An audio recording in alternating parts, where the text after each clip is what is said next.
नमस्कार दोस्तों, एक बार पुनः आप सभी का हार्दिक अभिनंदन है। और सबसे पहले आज के टॉपिक को बताने से पहले मैं आप सभी को धन्यवाद देना चाहूँगा कि आप सभी ने मेरे चैनल को सराहा। जो भी मैंने चीज़ें आप तक पहुँचाई, आप सभी ने उसको पसंद किया। काफ़ी लोगों का व्यक्तिगत तौर पर भी कमेंट आया।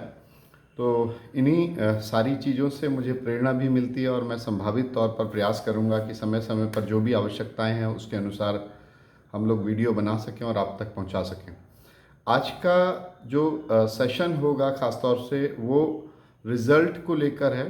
कई छात्रों का ये बहुत ही अधिक कॉमन कन्फ्यूज़न होता है कि पहली चीज़ तो ये रिज़ल्ट कहाँ से देखें, क्योंकि इग्नू की वेबसाइट पे दो तरह के ऑप्शंस हैं। एक है सत्रांत परीक्षा या जिसको हम लोग टर्म एंड एग्जामिनेशन कहते हैं, उसके थ्रू भी, उसके माध्यम से भी आप रिज़ल्ट देख सकते हैं।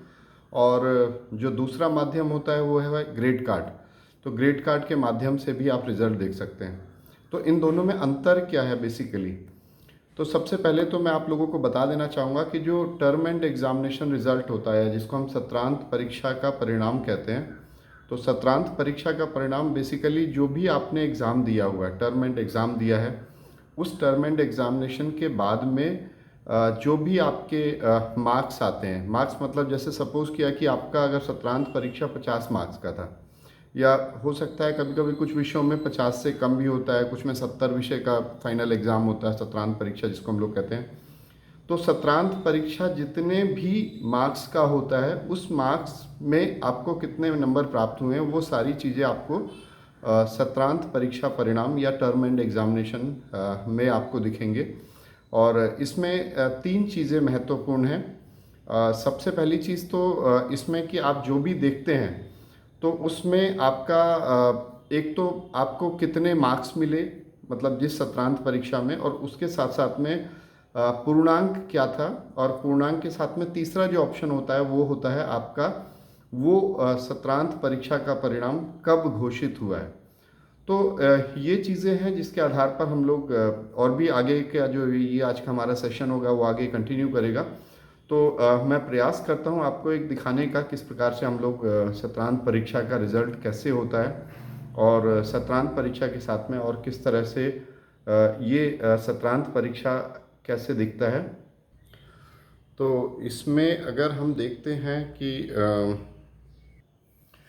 सत्रांत परीक्षा का परिणाम आप इग्नू की मेन वेबसाइट के थ्रू भी देख सकते हैं। और इसमें जो परिणाम होगा वो आपने जितने मार्क्स का पेपर दिया है और उन मैक्सिमम मार्क्स में से आपको जितने मार्क्स प्राप्त हुए हैं वो दोनों ही सत्रांत परीक्षा परिणाम में देंगे। इसके अलावा साथ ही साथ में आप लोग ग्रेड कार्ड स्टेटस भी देख सकते हैं।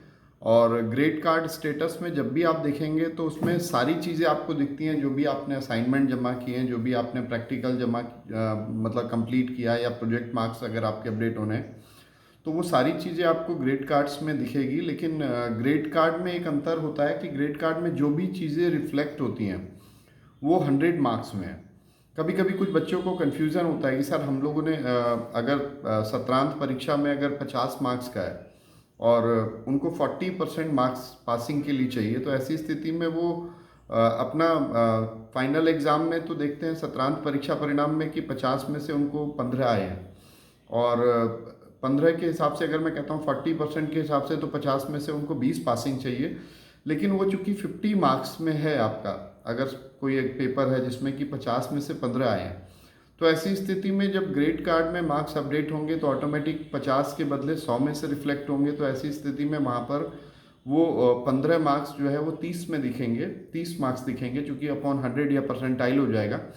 तो ऐसी स्थिति में ध्यान दें कि आप कभी भी अगर ग्रेड कार्ड को देखते हैं तो उसकी तुलना आप सत्रांत परीक्षा परिणाम से ना करें, और अगर सत्रांत परीक्षा का परिणाम देख रहे हैं तो उसको ग्रेड कार्ड से ना कंपेयर करें।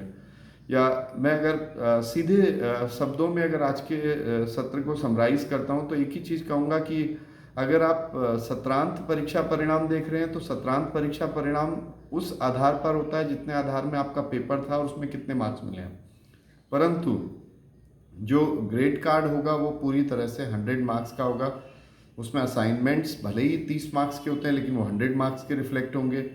एग्ज़ाम आपका भले ही 50 मार्क्स का हो, 70 मार्क्स का हो, 100 मार्क्स का हो, कितने का भी हो, लेकिन ग्रेड कार्ड में सारी चीज़ें आपको 100 मार्क्स में दिखेंगी। तो मैं उम्मीद करता हूँ इन चीज़ों से आपको लाभ मिलेगा।